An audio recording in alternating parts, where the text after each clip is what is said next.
السلام عليكم ورحمة الله وبركاته. معكم عبد الرحمن من قناة دينو جيم. اليوم جيتكم فيديو جديد وحلقة جديدة ولعبة جديدة، وهذه اللعبة معروفة يعني جولفينج اوفريت. هاي اللعبة يا شباب جلطة فعلا جلطة. يا شباب لا تنسوا الاشتراك واللايك لأن القناة جديدة مفتوحة. ويلا نبدأ هلا بلاي.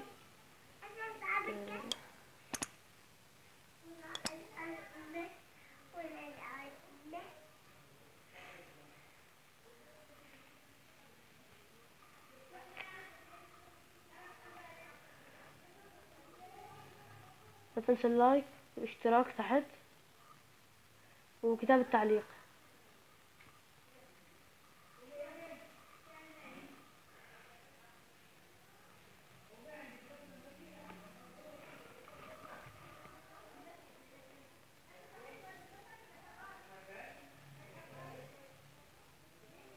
طبعا هلا عم تحمل اللعبة، عم تشتغل. هلا شو بتشتغل؟ يلا ونرجع لكم بعد ما تشتغل اللعبة. وهاي هي اللعبة اشتغلت. طبعا هاي اللعبة يا شباب صعبة كتير، صعبة.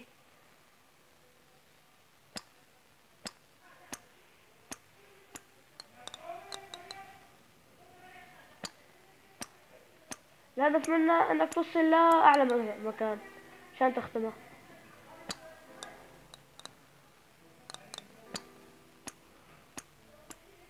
There's no feeling more discouraging than starting over.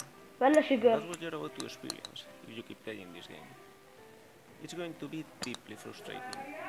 You might trade some of that frustration for disappointment if you're willing to admit that the mistake was yours and only yours, but the feeling will only get more intense the longer you play. You're going to want to quit playing, and every time you don't, every time you find the strength to keep going, you will only be setting yourself up for a bigger fall. And if you manage to get to the top, will that make you feel good? Will you feel that it's all being worth it? I think you will.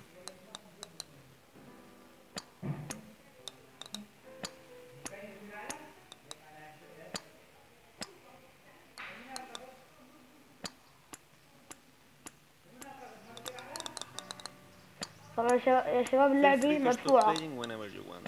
Your حاج progress will قر. be saved automatically. Your loss of progress too.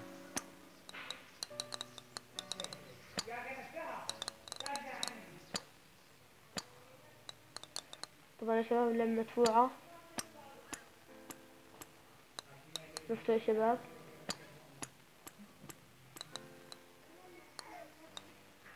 This game is a different take on a game that came out in مثل ما شفتوا 2017 رجعت لآخر titled شيء، Getting Over It with وقعنا Bennett. خسرنا. The author لعبة of that جلطة. game, Bennett, جلطة was an يعني. Australian designer known at the time as the father of intentionally bad controls. Weird, unresponsive, and hard to رجعنا من understand. الأول. Intentionally bad controls are bad in the كما sense انكم that they are شايفين. suboptimal for the task at hand, making a challenging and infuriating experience of what otherwise could well be a walk in the park. طبعا يا شباب القناة Yet, جديدة، they often بدنا make for لايكات amusing واشتراكات games. ومشاهدات. In getting over it, your task is simply to climb up a mountain, but dragging yourself راح with a يكون hammer while sitting بالقناة inside a cauldron. تحديات وألعاب وهيك. No amount of forward progress is صح. guaranteed. Some cliffs are too sheer or too slippery, and the player is in constant danger of falling and losing everything. I watched a video of Bennett Faddy playing his own game. And it اسكت was واحد interesting دير. to see how erratically he approached his own challenges. He knew it was possible to overcome them, and he knew the movements he needed to execute. So he will make an attempt, but he will fail, without a clear reason why. So he will try again, exactly the same movements he attempted the first time. And he will repeat this process until, eventually, it actually worked, giving the impression that the challenge was more about perseverance and luck than precision.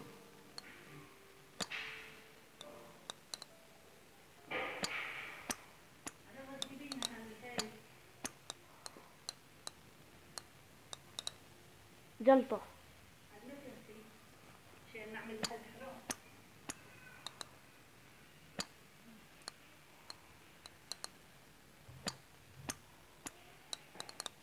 لا لا.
لا حول ولا قوة إلا بالله. In getting over it, Bennett Foddy claims that frustration is essential to the act of climbing, but I disagree. Frustration might be essential to having a real challenge, an obstacle that you are not guaranteed to be able to overcome, but the act of climbing itself can be enjoyable. Climbing and getting over it is not frustrating because you can easily fall down and lose all your progress, but because controlling the main character is infuriating. Of course, falling and losing all your progress is also frustrating, but the worst part is not that you have to لا climb it حول all over ولا again, قوة إلا it is that بالله. you have to fight with the controls while doing so. This game is pretty much like getting over it. You need to climb up a world made of pre-made assets, while the game creator talks to you about the game itself. حسبي الله ونعم The point of the الوكيل. game is built around the fact that it's a very hard challenge and you can easily lose all your progress at any time. The main difference, what makes this game more than just a clone of the original, is its controls. Not only because hitting a ball is quite different from pulling yourself with a hammer, but because it's easy and intuitive to control. You hit the ball with a certain force at a certain angle, and that's it.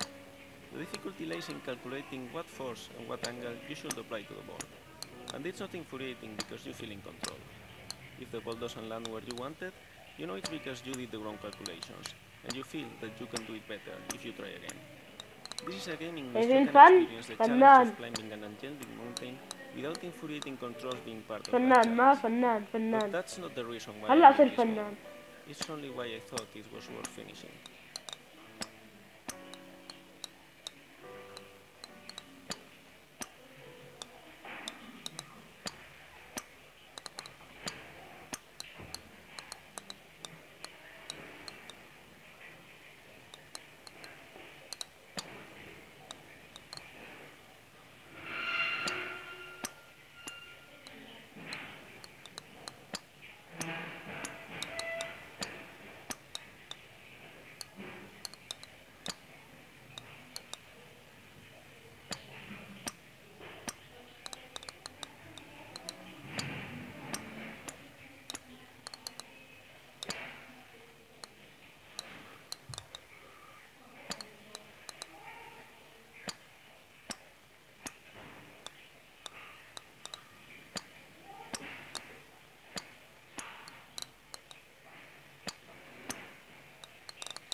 طلع لفوق.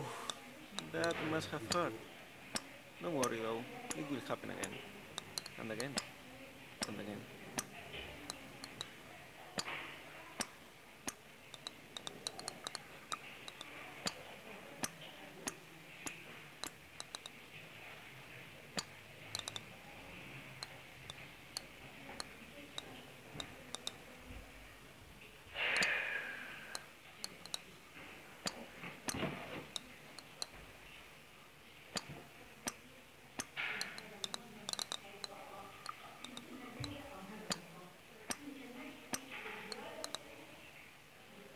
خلاص ما في. اليوم متوفي ما في. المقبرة بالقبر.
شباب صرنا فوق. هالمرة زبوقة عن في المقبرة ما في. هو الحمد لله.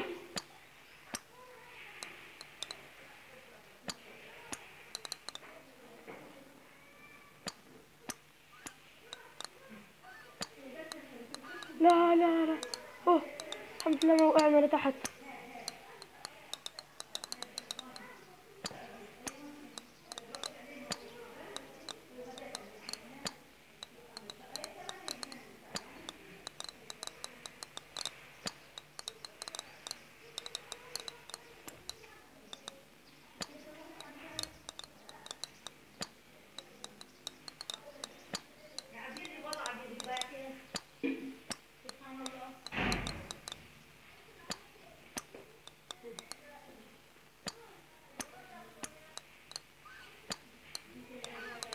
لا لا لا حول ولا قوة إلا بالله.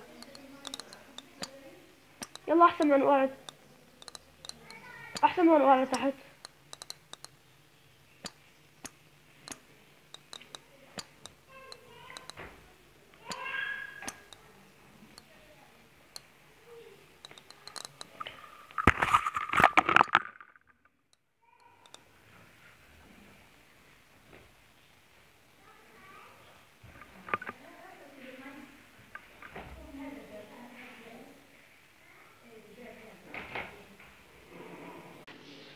مثل ما انكم شايفين يا شباب جلطنا وخلصنا، وإن شاء الله المقطع عجبكم، والسلام عليكم ورحمة الله. Tell me pretty lies, look me in the face, tell me that you love me, even if it's fake.